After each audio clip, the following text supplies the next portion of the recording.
Allah mengutus Musa dan Harun untuk menyeru agar menyembah Allah. Bahkan Allah sampai memberikan beberapa kali mukjizatnya kepada Musa agar Fir'aun dan kaum Qibti bisa sadar dan bertobat dengan menyembah Allah Sang Maha Kuasa.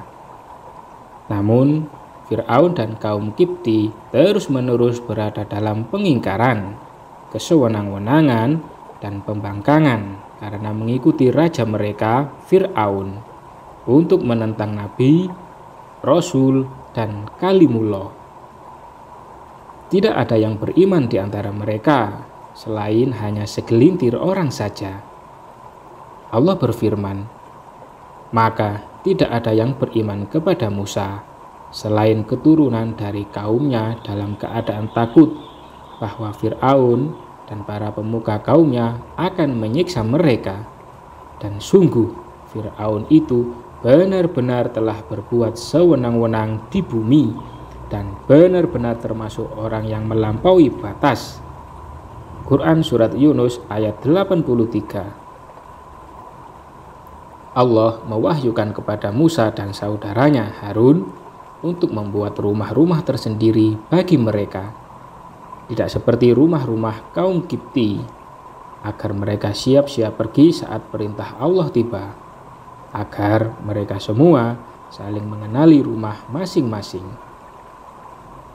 Bani Israel meminta izin kepada Fir'aun untuk ikut pergi merayakan hari raya mereka. Fir'aun dengan sinis mempersilahkan mereka ikut pergi, tapi sebenarnya Bani Israel bersiap-siap untuk pergi meninggalkan Mesir. Cara ini dilakukan Bani Israel untuk mengelabui Fir'aun dan pasukannya, agar mereka bisa melepaskan diri dan pergi meninggalkan Fir'aun. Bani Israel kemudian keluar pada malam hari. Mereka pergi dengan mengendap-endap menuju Syam.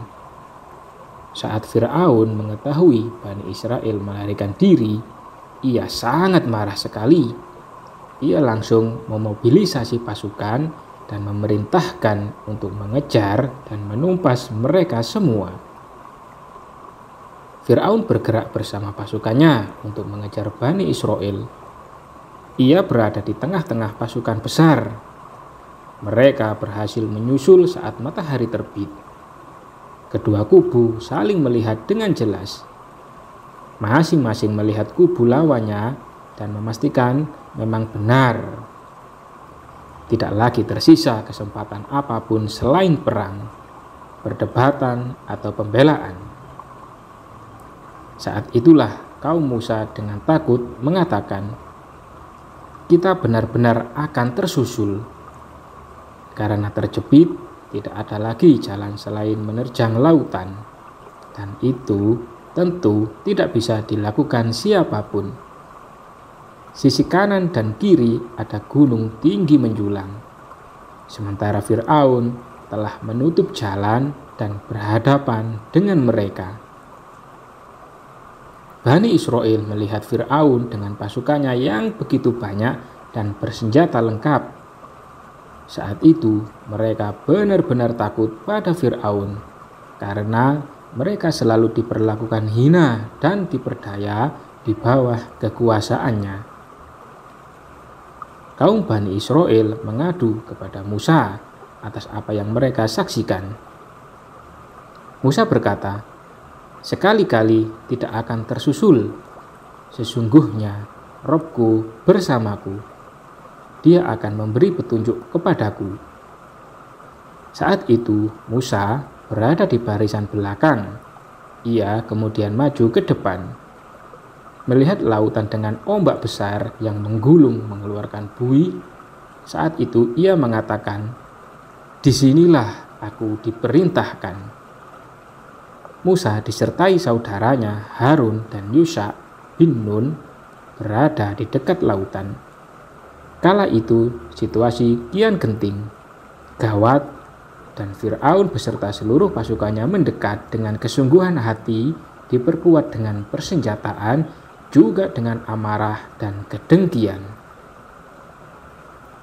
Saat itulah Allah yang Maha Kuasa memerintahkan kepada Musa, "Pukullah laut itu dengan tongkatmu." Saat Musa memukulkan tongkat ke laut, Musa berkata, "Terbelahlah dengan izin Allah." Maka terbelahlah lautan. Air lautan berdiri tegak laksana gunung, terbelah oleh kuasa agung.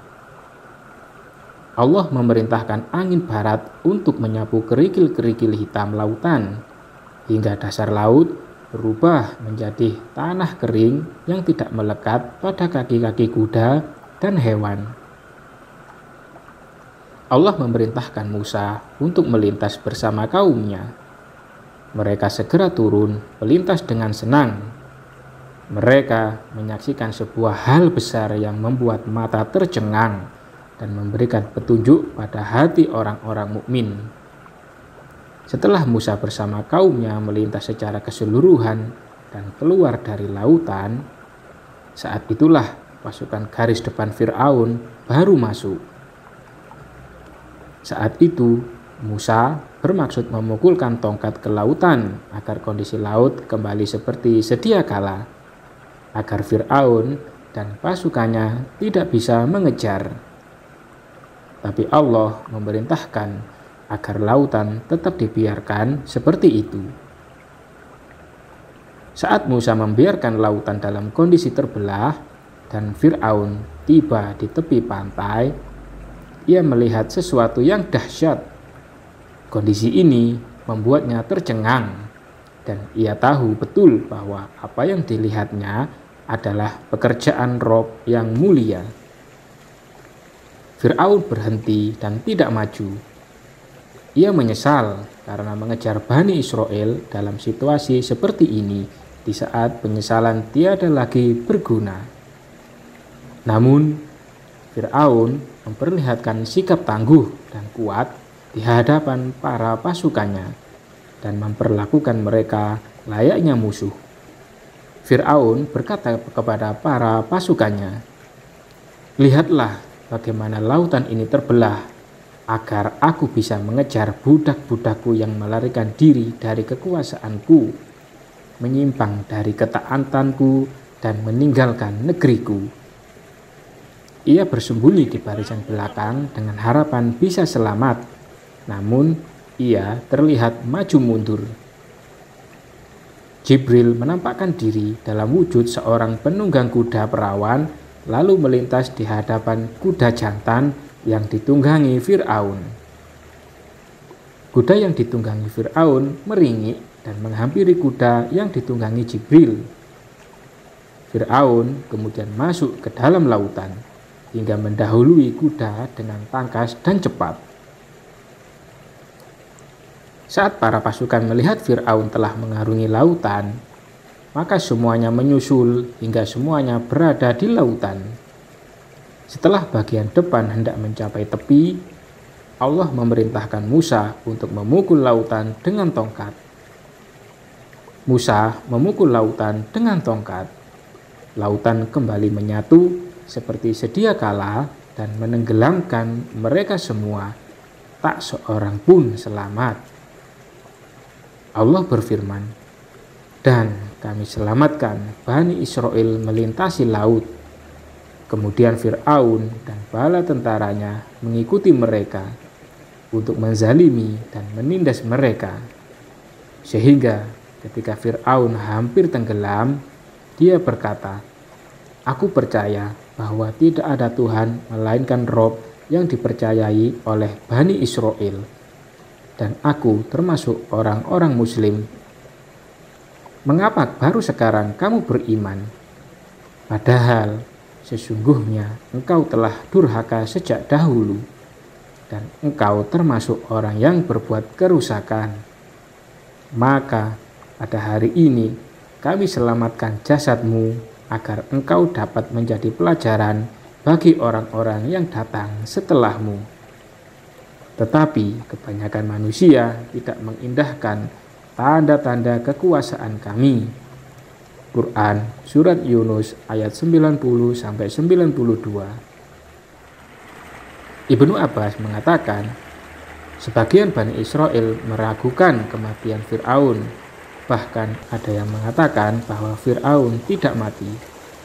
Allah kemudian memerintahkan lautan untuk mengapungkan jasad Fir'aun dengan lengkap, masih mengenakan baju perang dan pakaian yang dikenali Bani Israel, agar mereka tahu bahwa Fir'aun benar-benar sudah mati dan mengetahui kuasa Allah Subhanahu wa ta'ala. Wallahu a'lam bishawab.